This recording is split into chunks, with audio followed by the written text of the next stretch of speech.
Hey everyone, and welcome back to this week's Valorant Weekly News Roundup brought to you by SkillCapped. My name's Modix, and every Sunday I bring you a video covering all the Valorant news that has happened in the past week.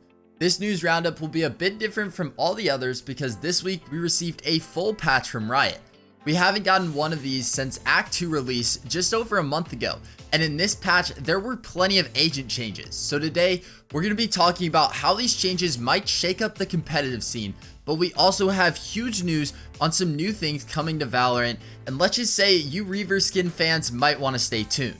If you want to stay up to date with all Valorant news, then be sure to subscribe with notifications on, because like I said earlier, every Sunday we release a news video bringing you the top news in the Valorant community. So if you want to stay in the loop, then be sure to have those notifications on. So starting us off today, we need to talk about the leaks that were data mined from the patch 1.07. In this patch, there were 3 very interesting leaks, some of which might be hints toward the next agent coming to Valorant. I'm just gonna go ahead and start with what you all have been waiting for, and yes, the Reaver skin will be coming back to Valorant, but it will be experiencing some sort of change. We don't know what this change is, but the skin will be updated. We can see this from the string of code found in the game files. In this image, we can read Soul Stealer New. For those of you that didn't know, the name Soul Stealer was a codename for the Reaver set back in beta, so this almost 100% confirms that we will be seeing the skin set coming back into the game. Moving on to our next leak, we now know the weekly challenges for the rest of Act 2. Let's take a look at them.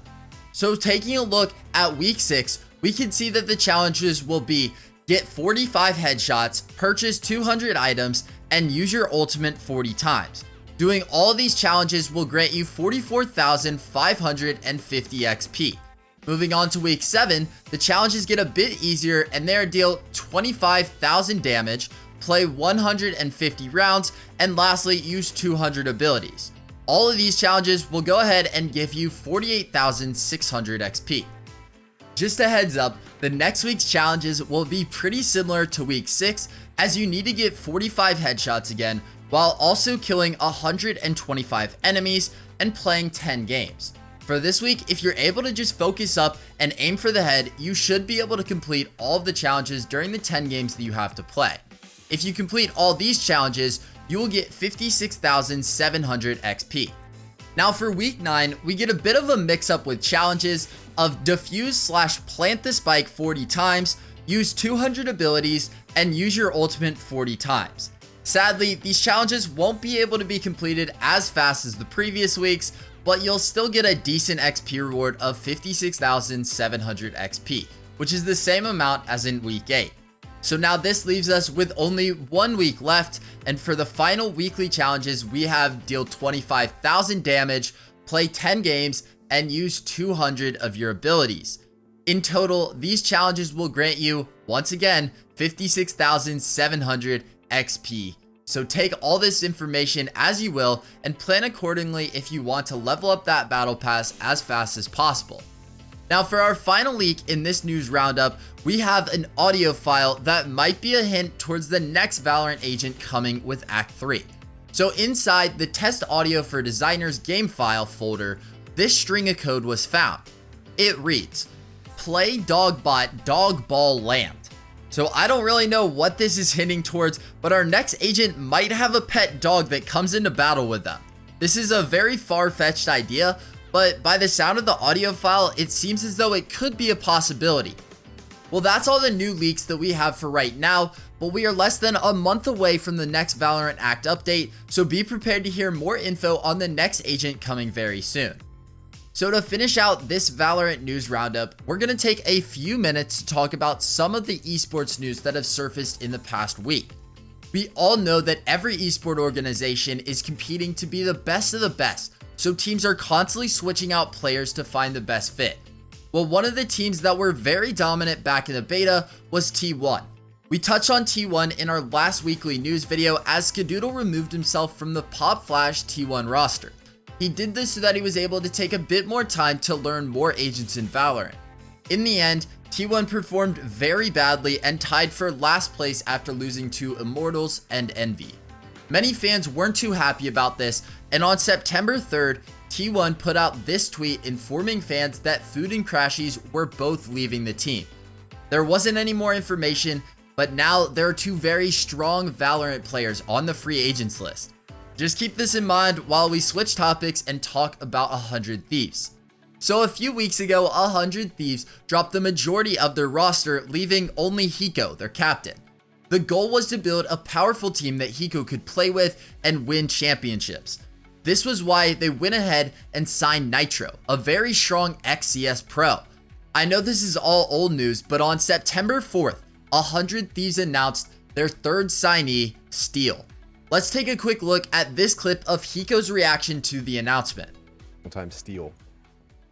I know a lot of people were speculating. A lot of people were saying that, oh my God, Steel's gonna join 100 Thieves. But yes, we went ahead and recruited Steel. I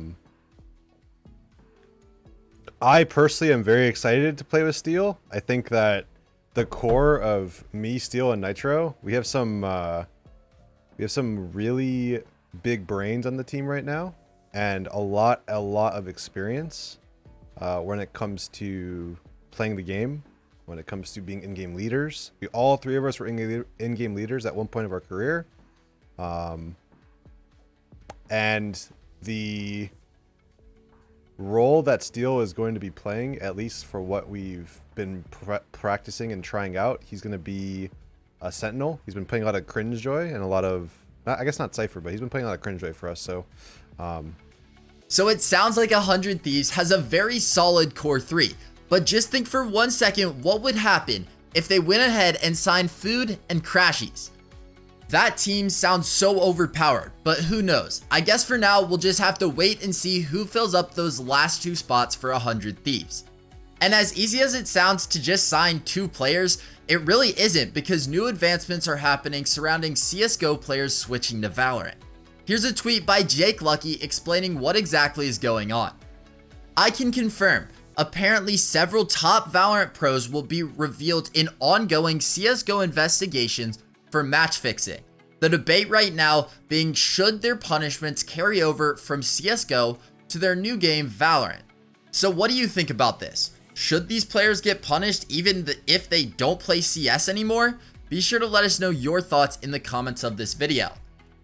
Now, our final topic that we need to talk about for today's video is agent pick rates in the most recent tournament, the Pop Flash Valorant Ignition Series tournament. Let's take a look at the pick percentages for all the agents, and then we'll talk about a few interesting statistics and what they might mean. So one thing that you might have picked up on was that Viper was not included in this list. This was because she wasn't picked at all.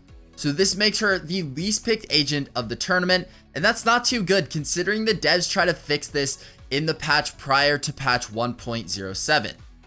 However, there is still hope as Viper received another buff in the most recent update, so we'll just have to wait and see how the next tournament plays out and if she gets picked more than in this one, which won't be that hard.